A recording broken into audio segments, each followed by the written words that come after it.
फ़र्क होता है खुदा और फ़कीर में, फ़र्क होता है खुदा और फ़कीर में, फ़र्क होता है किस्मत और लकीर में।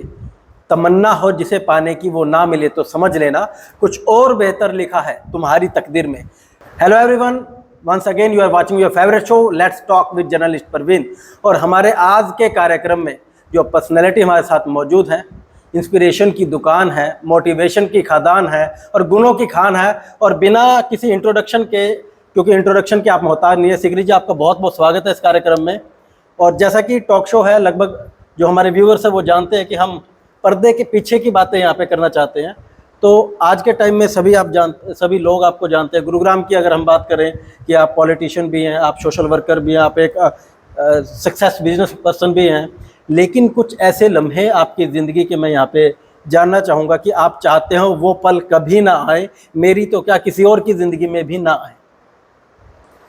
पहले तो आपका आभार, आपने मुझे इस निमित्त निमंत्रण दिया।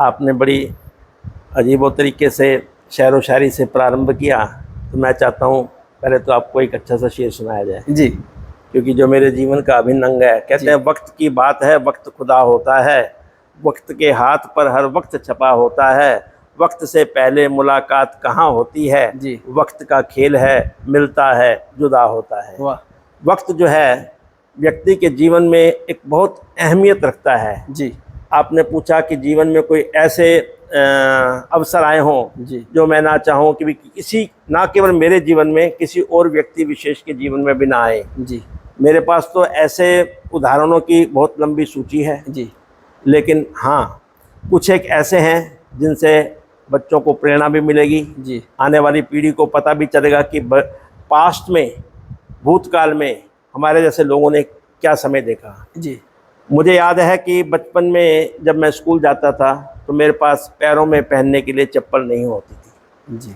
नंगे पाँव मई, जून और जुलाई की गर्मी में, ग्रीष्म कहते हैं जिसको, प्रकोप वाली गर्मी में, जैसे कि अभी है। जैसे आजकल है, जी, नंगे पाँव जाना, नंगे पाँव आना। उस दिन, एक दिन की बात है, मैं किसी पार्क के अंदर अकेला बैठा रो रहा था कि भाई मन ही मन में ईश्वर से बात कर रहा था कि प्रभु मेरा क्या कसूर है। मेरे जो सहपाठी हैं बाटा के, उन दिनों में बाटा का शूज़ तो बहुत महंगा माना जाता था। तो मेरे पिताजी के एक मित्र सरदार जी थे, उन्होंने देखा कि लाला गणपत राम का बेटा जो है रो रहा है। उन्होंने मुझे बुलाया, बेटे क्या बात है। मैंने बताया नहीं। मुझे वो ज़बरदस्ती उठा करके मेरे पिताजी के पास ले गए। मेरे पिताजी उस समय छोटी सी रेहड़ी लगाते थे गोलगप्पे बेचने की, जी, तो वहाँ ले गए। तो पिताजी ने पूछा, तो मैंने पिताजी को बताया कि पिताजी मेरा कसूर क्या, मैं भगवान से बात कर रहा था कि मेरे पैरों में चप्पल नहीं है और मेरे जो सहपाठी हैं वो बाटा का शूज़ डालते हैं, तो ऐसा क्यों है। उनका मन दुखी हुआ, एकदम उठ करके गए। पेरिस शू एक शॉप थी, शाम शूज़ के बिल्कुल साथ वाली, जी, वो भी सरदार जी थे। जी, उनकी दुकान पे गए, बोले सरदार साहब मेरे बेटे को आप जूते दे दो, लेकिन मेरे पास पैसे नहीं है। उन्होंने कहा लाला जी आप शर्मसार क्यों कर रहे हो, आपकी शहर में इतनी इज्जत है, ठीक है आपके हालात इस समय स्थिति ऐसी है, जी, आप जब मर्जी पैसे दे देना। जी, तो मुझे जी जूते मिले, साथ वाली दुकान पे शाम स्वीट से मुझे दूध मिला। मैंने जीवन के अंदर उस दूध का स्वाद पहली बार देखा था, क्योंकि पहले बचपन में हमें दूध कभी कभी माँ आटे को पानी में घोल के देती थी, कहती है दूध है, और हम सोचते थे दूध वही है क्योंकि उसमें शक्कर या गुड़ डाल देती थी। तो दूध का स्वाद भी, और दूध भी मलाई के साथ पहली बार मिला। तो वो एक पल ऐसा है जीवन के अंदर, जब कभी भी वो झलक सामने आती है, पीड़ा होती है कि हे ईश्वर, चाहे जितनी मर्जी देश इस समय उन्नति कर रहा है, हम विश्व गुरु बनने जा रहे हैं, लेकिन हमारे माननीय प्रधानमंत्री भी भरसक प्रयत्न कर रहे हैं कि हमारी वित्तीय आज कहाँ हम 5वें पायदान पे पूरे विश्व के अंदर, 205 देशों में से 5वें पायदान पे पहुंचना एक बहुत बड़ी उपलब्धि है। लेकिन वो जो एक किस्सा है, वो जो एक हादसा है, वो जो उस समय का एक स्थिति है, वो मैं जीवन के अंदर कभी नहीं भूल सकता। सर आपने अभी स्वर्गीय लाला गणपत राम जी की यहाँ पे बात की। शहर में कहीं ना कहीं, मैं आज होमवर्क करके बैठा था आपके साथ, तो कहते हैं कि गणपत गोलगप्पे वाले के लड़के, दोनों लड़के मतलब कि शरारती बिल्कुल नहीं निकले, बड़े कामयाब निकले, बड़े सक्सेस निकले और अपनी जुबान के पक्के निकले। तो ये मोटिवेशंस आपको, मतलब कि अगर किसी एक आदमी की बात की जाए तो उसका कुछ क्राइटेरिया होता है, और आपके कहीं ना कहीं भाइयों की जब बात आती है तो ऐसा कैसे कि दोनों की सेम राह। ऐसा है कि जो हालात होते हैं ना जी, समय और परिस्थिति, जी, ये आपको निर्णय करते हैं कि आपको शरारत करने का मौका मिलना है नहीं मिलना। जिस व्यक्ति के लिए पढ़ाई और खाने के लाले पड़े हो वो शरारत कहाँ से करेगा। उस समय लक्ष्य यही था कि मुझे शिक्षा भी ग्रहण करनी है जी और पिताजी की रेडी पर जूठे बर्तन भी साफ करने हैं। वो सर्व करते थे, बहनें और माताजी घर पे गोलगप्पे बनाते थे और मैं और मेरा भाई हम जूठे बर्तन साफ करते थे। तो शरारत करने का अवसर नहीं मिला, क्योंकि जैसे ही बाल्यकाल हुआ पढ़ाई के बाद नौकरी की, क्योंकि फिर पिताजी बीमार हो गए, उनको अधड़ंग मार गया, 3 साल बेड रिडन रहे, तो जिसके परिणाम स्वरूप फिर उसके बाद मुझे नौकरी की चिंता लग गई। तो हमें शरारत करने का अवसर नहीं मिला। एक, जहाँ तक सफलता का सवाल है, किसी भी व्यक्ति विशेष को सफलता का अहंकार नहीं होना चाहिए। सफलता के पीछे एक महिला थी, वो कहते जी मैं बहुत सुगढ़ गृहिणी हूँ और मेरे मुकाबले की कोई सब्जी नहीं बना सकता। जी कौन सी सब्जी? कहना आलू की सब्जी। किसी ने पूछा आलू कहाँ कौन लाता है? मेरे ससुर लाते हैं। काटता कौन है? मेरा सर्वेंट काटता है। जी। सिखाया किसने? कहते मेरी माँ ने। कहते फिर आपका क्या योगदान है? टेक्नोलॉजी आपकी माता जी ने दी, क्वालिटी जो पोटैटो की क्वालिटी मैटर्स, जी जी तो वो आपके ससुर जी लाते हैं। ससुर जी लाते हैं। अगर आपका सर्वेंट एक पीस छोटा और एक बड़ा लाए काट देगा जी, तो बड़ा तो कच्चा रह जाएगा, छोटा गल जाएगा। जी, जी। तो इसलिए उस महिला को अहंकार था। तो इस प्रकार जीवन के अंदर अगर मैं सफल हुआ हूँ, उसमें मेरा प्रारब्ध, मेरा भाग्य, मेरी मेहनत, माता पिता का आशीर्वाद, बुजुर्गों की ब्लेसिंग, ये बहुत सारी चीज़ें मिलके ना इस मिक्सचर को बोलते हैं सक्सेस करी। यानी वो जो सफलता की जो कड़ी है ना, वो इन सब चीज़ों से बनती है। तो एक व्यक्ति उसकी सफलता का कोई भी श्रेय नहीं ले सकता है। सर, अभी आपने एक बड़ा ही दिल को छूने वाला किस्सा अभी शेयर किया था, तो मैं जानना चाहूँगा जब पहली बार दूध प्राप्त हुआ था, एज क्या होगी?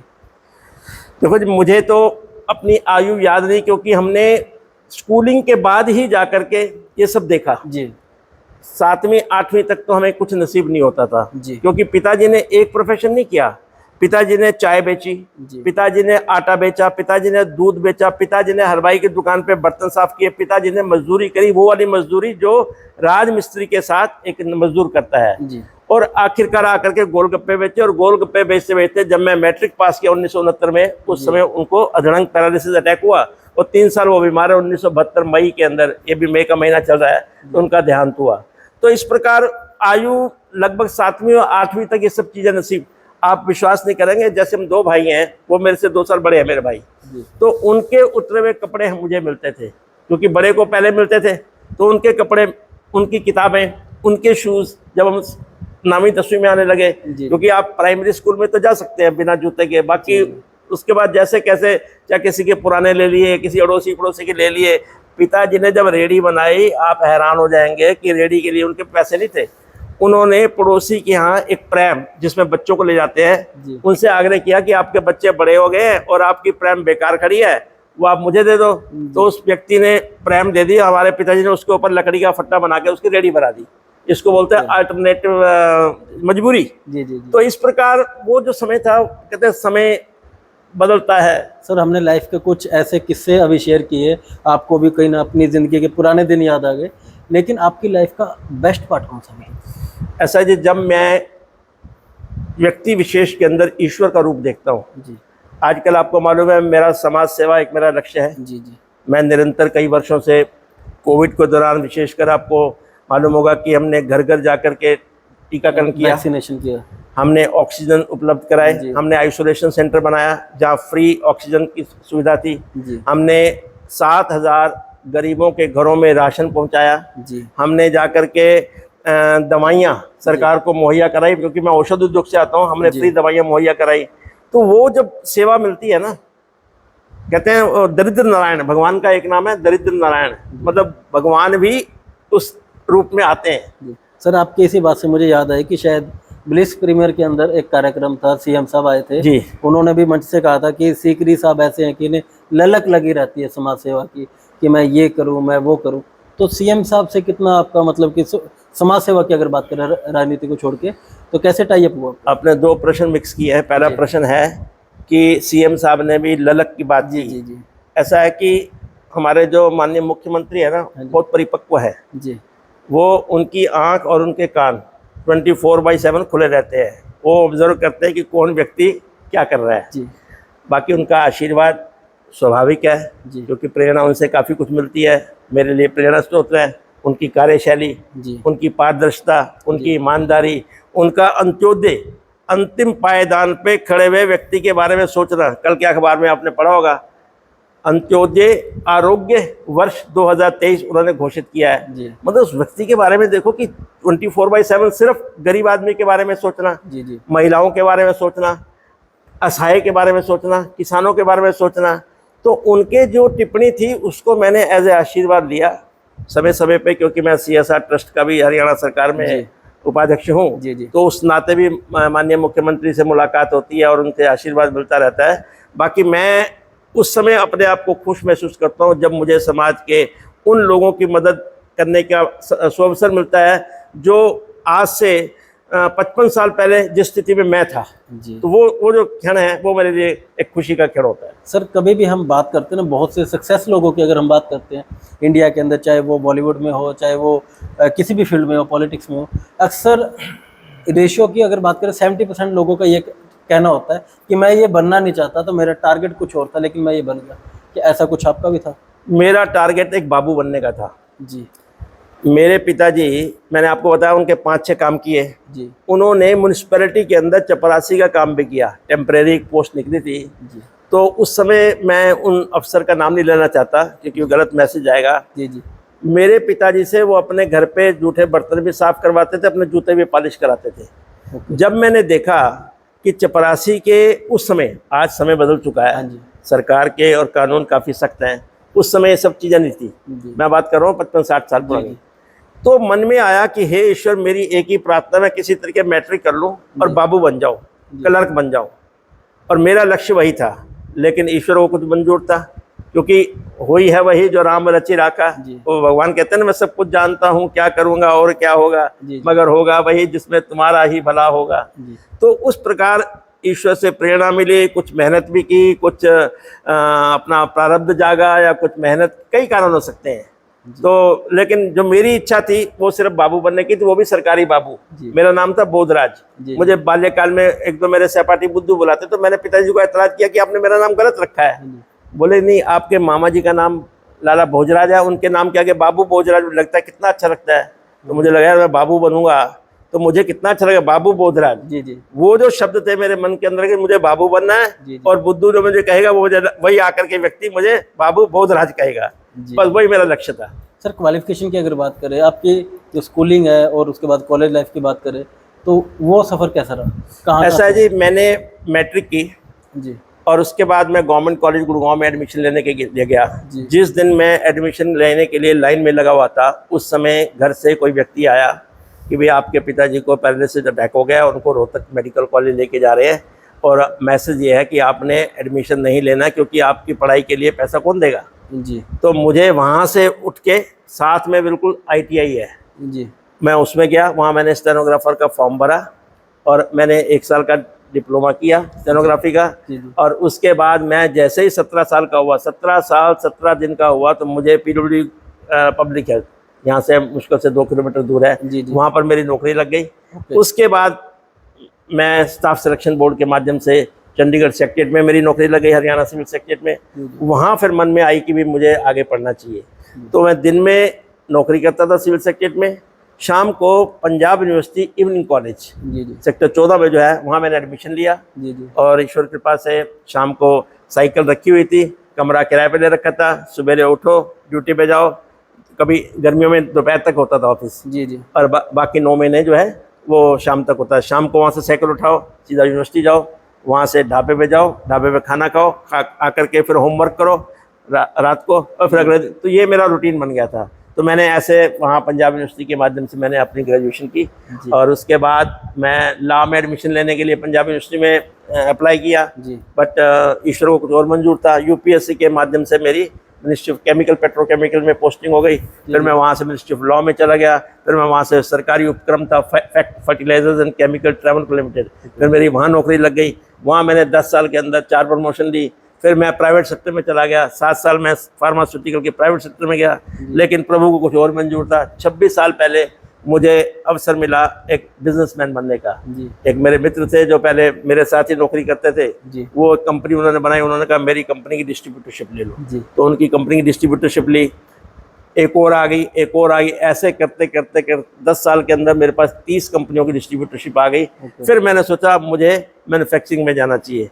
फिर मैंने मैन्युफैक्चरिंग प्लांट लगाया, फिर एक लगाया, फिर दूसरा लगाया, फिर तीसरा लगाया, फिर चौथा लगाया। ऐसे करते करते आज 9 कंपनी का स्वामित्व मेरे साथ, और भी मेरे पार्टनर हैं और भी मित्र हैं, और ईश्वर की कृपा से लगभग 2000 लोगों को रोजगार दिया हुआ है।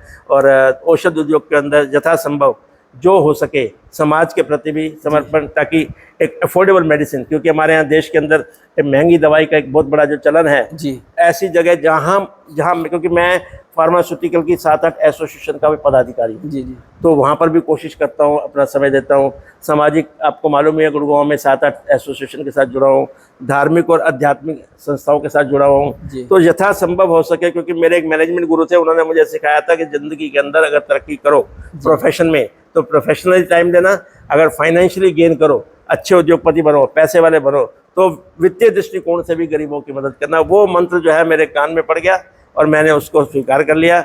आज जहाँ पर भी हो सकता है, क्योंकि अपने मुंह मियाँ मुट्ठू नहीं बनना चाहिए, तो मैं नहीं अपनी उन चीज़ों की चर्चा करना चाहता, लेकिन कोशिश ये होती है। आपको मालूम है कि पंजाबी बिरादरी महासंगठन के प्रधान के नाते मैंने पिछले लगभग 1.25 साल में हमने 85 सामाजिक प्रोजेक्ट किए हैं, और निरंतर चलते रहेंगे, उसमें कोई रुकावट नहीं आने वाली। बोधराज सीकरी जी का पर्दे के पीछे का शौक क्या है? क्योंकि लाइफ बड़ी स्ट्रगलिंग रही बचपन से लेके, जवानी भी उसी में निकल गई, और जवानी तो चल ही रही है, मैं ऐसा बोलूंगा।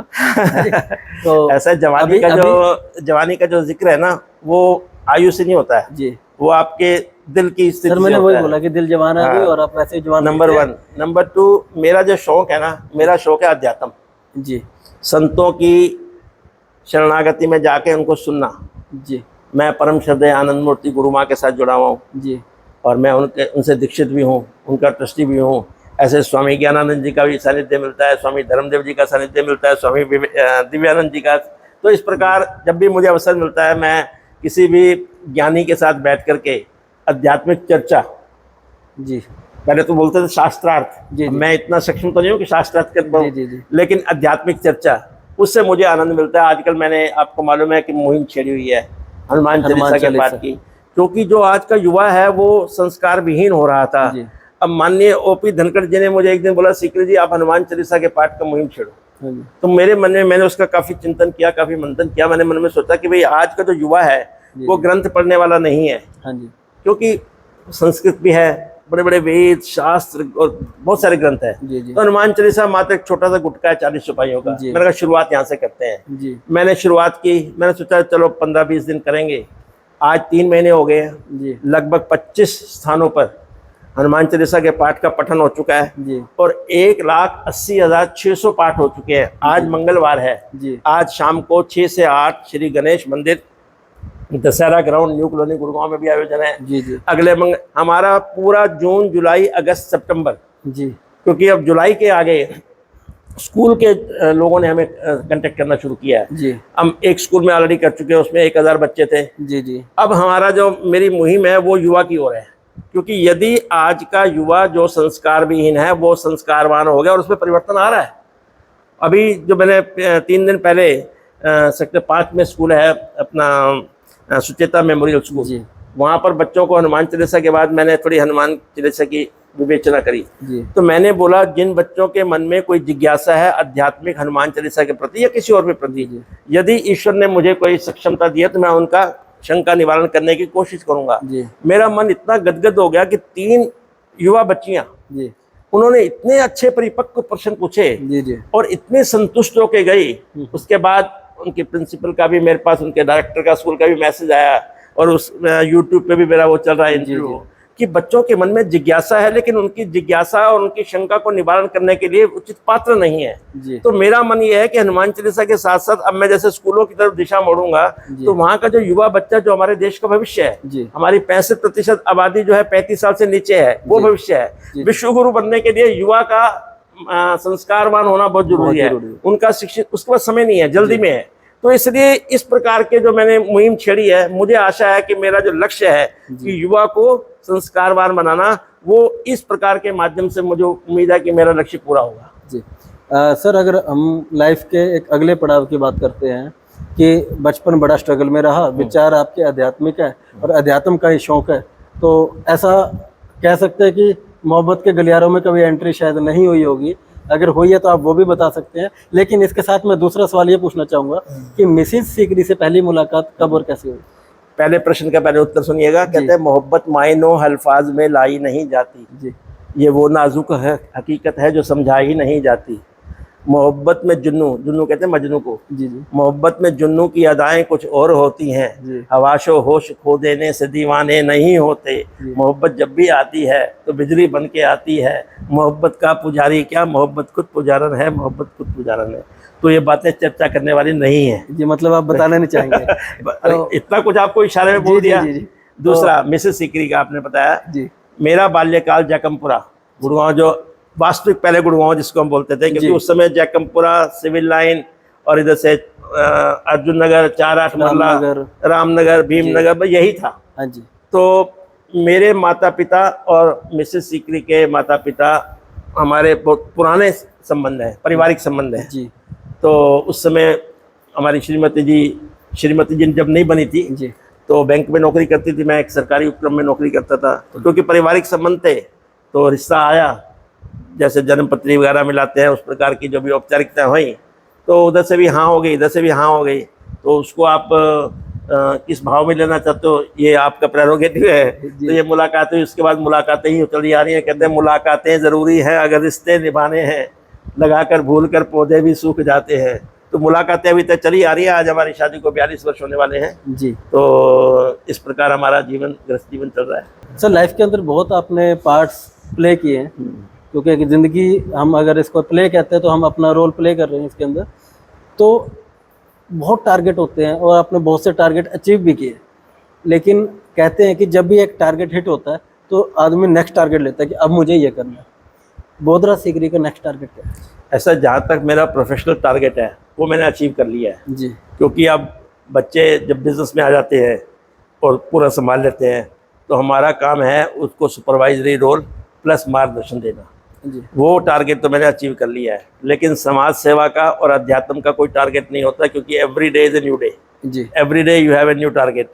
तो इसलिए मेरा तो इच्छा है कि जब तक प्राण हैं, अब कितने प्राण हैं ये ईश्वर के हाथ में है, जी जब तक प्राण है समाज सेवा करते करते और आध्यात्मिक गतिविधियों में जाते जाते प्राण जाए। तो एक तो मन की इच्छा ये है।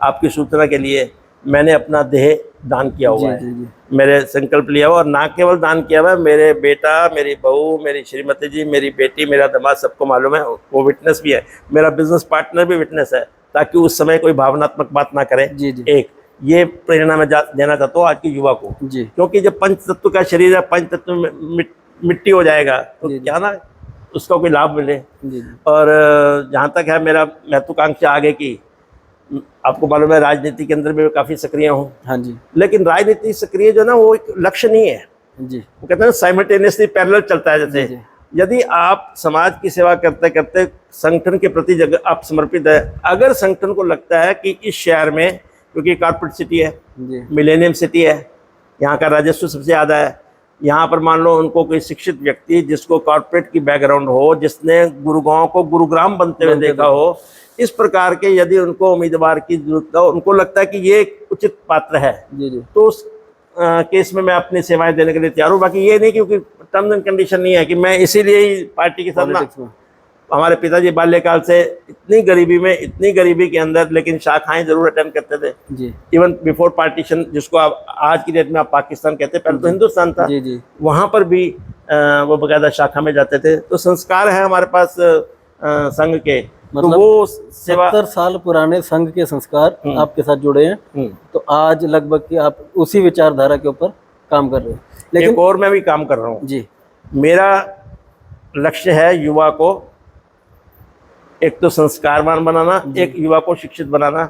मैं लगभग 7 यूनिवर्सिटी के अंदर मोटिवेशनल स्पीकर के नाते लेक्चर दे चुका हूँ। जी जी दिल्ली यूनिवर्सिटी, जी MIT यूनिवर्सिटी, हमदर्द यूनिवर्सिटी, SGT यूनिवर्सिटी, अपना गुरुग्राम यूनिवर्सिटी, और इधर से मेदांता हॉस्पिटल। जी तो ये जितनी भी यूनिवर्सिटी हैं यहाँ समय समय पर मेरा लेक्चर चलता है और 1 घंटे से सवा घंटा लेक्चर होता है। उसके बाद उन विद्यार्थियों का शंका निवारण भी करता हूँ। जी और मैं, अच्छा, मेरे टारगेट कौन होते हैं? फार्मेसी के स्टूडेंट। जी और मैं ना तो केमिस्ट्री पढ़ाऊँ ना मैं फार्मेसी पढ़ाऊँ, जी मैं मात्र पॉलिटिकल साइंस पब्लिक एडमिनिस्ट्रेशन का एक विद्यार्थी हूँ, 3rd डिवीजन BA में। जी। लेकिन बच्चे इतना खुश होते हैं, एक तो उनको मोटिवेट किया, दूसरा विषय के ऊपर उनको, क्योंकि समय बदल रहा है, प्रतिदिन नई टेक्नोलॉजी, नए कंसेप्ट, नए प्रोडक्ट आ रहे हैं, नए मॉलिक्यूल आ रहे हैं, उनको अच्छा लगता है। फिर जब उनके मन की शंका को कोई निवारण करता है ना, तो वो भी एक लक्ष्य है कि क्यों ना जो मेरे पास है, जी जी चाहे ज्ञान कहो, चाहे विजडम कहो, चाहे नॉलेज कहो, जिस व्यक्ति के पास हो उसको, क्योंकि समाज ने उसको दी है तो वो समाज को दे के जाए। सर, बतौर मोटिवेशनल स्पीकर आपका टारगेट क्या रहता है? किस चीज़ का आप मोटिवेशन देते हैं कि लोग एकाग्र होकर पैसा कमाएं, एकाग्र होकर लाइफ में आगे जाएं, या एक कंटिन्यू, अगर हम पूरे लाइफ की अगर बात करें, एक सार अगर मैं अपने दर्शकों के लिए आपसे जानना ऐसा जी, मेरे पास 26 पॉइंट हैं जी जिसके ऊपर मैं बोलता हूँ जी अगर अब 26 पॉइंट के ऊपर अगर मैं बोलूँगा तो आपको 1 घंटा मेरे को सुनना पड़ेगा जी। लेकिन मेरा जो सबसे पहला सूत्र होता है, पहला सूत्र है, पहला मंत्र है, प्रसन्नचित्त रहना। जी क्योंकि भगवान कृष्ण ने गीता के अंदर अर्जुन को युद्ध के मैदान में, जब युद्ध होने वाला था, पहला अध्याय गीता में अर्जुन का रोना धोना और डिप्रेशन, विषाद है। दूसरे अध्याय में भी 9 श्लोक तक वो रोता ही है। 10वें श्लोक में भगवान कृष्ण ने इतने सुंदर शब्द कहे हैं, तम उवाच ऋषिकेश प्रसन्न भारता। वो युद्ध के मैदान में प्रसन्नचित्त होने की बात कर रहे हैं। जी जी जी तो ये प्रेरणा देता हूँ कि हर मर्ज का इलाज नहीं दवा खाने में, कुछ मर्ज ठीक हो जाते हैं मुस्कुराने में। किसी ने गालिब से पूछा कैसे हो, गालिब ने कहा जीवन में गम है, गम में दर्द है, दर्द में मजा, और मैं मजे में हूँ। तो ये तो मेरा पहला मंत्र होता है कि जब बैठो मेरे सामने तो प्रसन्नचित्त होकर के बैठो। कई लोग बेचारे सोलन फेस से बैठते हैं। जी जी। तो एक दूसरा मेरा जो फोकस होता है वो होता है टाइम मैनेजमेंट के ऊपर। मैं कभी भी अपने जीवन के अंदर माननीय प्रधानमंत्री नरेंद्र मोदी को नहीं बोल सकता। 29 दिसंबर 2015 की बात है, मेक इन इंडिया लॉन्च हुआ था विज्ञान भवन में। बहुत ठंड, मैं कल 2 डिग्री टेम्परेचर था। 1600 देश के उच्च कोटि के उद्योगपतियों को निमंत्रण किया गया था मेक इन इंडिया के टाइम। उसमें हमें इसलिए निमंत्रण क्योंकि मैं फार्मास्यूटिकल एसोसिएशन का प्रतिनिधित्व करता हूँ जी। जब वह गए तो सुबह प्रोग्राम था माननीय वित्त मंत्री का और माननीय कॉमर्स मिनिस्टर का, जिसमें अरुण जेटली जी और निर्मला सीतारमण जी थी और कैबिनेट सेक्रेटरी थे। शाम को पूरे 5 बजे माननीय प्रधानमंत्री ने आना था जी। डॉट 5 बजे माननीय प्रधानमंत्री आए। किसी ने उनसे पूछा क्या इतने बड़े देश के प्रधानमंत्री हैं, आप समय पे आए, आप 1 घंटा लेट भी आ सकते थे जी। तो उन्होंने क्या उत्तर दिया कि पब्लिक रैली के अंदर मेरी मजबूरी होती है, लेकिन यहाँ अगर मैं आज 1 घंटा लेट आता, यहाँ 1600 उद्योगपति बैठे, मेरा देश 1600 घंटे पीछे चला जाता जी। उस दिन के बाद आज कोई सामाजिक कार्यक्रम हो, कोई प्रोफेशनल हो जी, कोई एसोसिएशन का हो, लोग मेरे से दुखी रहते हैं कि ये तो समय पे आ जाते हैं। अभी लोग तो आए नहीं जिन्होंने सुनना इनको जी, लेकिन मेरी कोशिश होती है कि आज आपने मुझे 4:15 का टाइम दिया जी, मैं 10 मिनट पहले आ गया। कारण यह है कि यदि व्यक्ति टाइम मैनेजमेंट सुधार लेगा, एक बात उन्होंने और कही कि 5 चीजें, 5 M मूव होते रहने चाहिए। मैन, M फॉर मैन, दूसरा मशीनरी, तीसरा मिनरल, चौथा money, mineral, money, man, metal, ये सब चीजें अगर चलती रहेंगी ना तो देश तरक्की के रास्ते पे चलेगा। तो वो बातें मेरे मन में घर कर गई। तो मेरा दूसरा फोकस जो होता है वो होता है, तीसरा मेरा जो मंत्र होता है वो होता है संस्कार, कि व्यक्ति की शिक्षा, व्यक्ति की संगति, संस्कार, ये सब चीजें उसको मान्यता देती हैं और तभी जाकर के परिवार के अंदर एकता बनती है। सर, अगर बात करें कि आज जिस मुकाम पे आप हैं, फिर भी कभी ना कभी घर पे बैठे फैमिली के अंदर कोई ऐसी बात आपको याद आती हो कि बचपन में इस वजह से मुझे डांट पड़ी थी और वो हंसी का पल बन गया हो कि मुझे पता नहीं बिना मतलब के डांट पड़ गई थी, या वो काम कभी एक शरारत वाला था, ऐसा कुछ? ऐसा है कि कहते हैं ना कि गरीबी में आटा गीला जी। वो जो हालात थे ना, उस समय एक एक नए पैसे की कैलकुलेशन होती थी जी। तो पिताजी का गुस्सा, एक तो थोड़ा हाइपरटेंसिव थे, हाई बीपी जी, जिसके कारण उनकी मृत्यु हुई जी। माताजी, क्योंकि हालात ऐसे थे जी, मेरी माताजी भी मजदूरी करती थी। मेरी माताजी गेहूं साफ करती थी आटे की चक्की में जाकर के, उन्होंने भी काम किया है। तो उस समय डांट तो एक जीवन का अभिन्न अंग बन गया था। अगर आपने मान लो आधी रोटी छोड़ दी तो इसका मतलब आपने अन्न का अनादर किया, क्योंकि हम तो अन्न की खातिर तड़प रहे हैं। बिल्कुल। तो वो स्थिति बहुत बारी आई है, लेकिन आज समय बदल चुका है। हमारी कोशिश होती है कि बच्चों को समझाया जा सकता है, जी और आज का युवा परिपक्व भी है, जी। वो खुद भी समझता है वे अन्न का अनादर नहीं करना, उतना लो थाली में व्यर्थ ना जाए नाली में। तो वो कंसेप्ट तो है, जी। लेकिन समय बदल चुका है। मैं कई बार ये कॉलेजेस के अंदर मोटिवेशनल स्पीच के अंदर भी इस सब विषय लेता हूँ, तो बहुत मौके मिले जब हमें झाड़ पड़ती थी। हम कोशिश करते हैं कि आज की इस पीढ़ी को जहाँ तक संभव हो झाड़ ना पड़े। बहुत बहुत धन्यवाद। बोधरा सीकरी जी थे अभी हमारे साथ इस कार्यक्रम के अंदर, और मुझे उम्मीद ही नहीं विश्वास है कि बहुत ज़्यादा मोटिवेशन आपको मिला होगा, बहुत कुछ सीखने को मिला होगा। और वो कहते हैं कि वो मंजिल क्या वो रास्ता क्या, वो मंजिल क्या वो रास्ता क्या, जब जुनून हो तो फासला क्या। तो इसी तरह अनेक पर्सनैलिटीज़, बात करें गुरुग्राम की, बात करें देश की, बात करें जो भी हमारे देश को और सोसाइटी को कहीं ना कहीं आगे बढ़ाने का काम कर रहे हैं और आज के युवा के लिए कहीं ना कहीं प्रेरणा बन रहे हैं, तो ऐसी पर्सनैलिटीज़ को हम लगातार मिलते रहेंगे और इस चैनल के माध्यम से आप रूबरू होते रहेंगे। मुझे दीजिए इजाज़त, मिलेंगे अगले कार्यक्रम में एक नई ऐसी ही शख्सियत के साथ, और आपको मिलेगा बहुत सारा मोटिवेशन और ज्ञान। नमस्कार।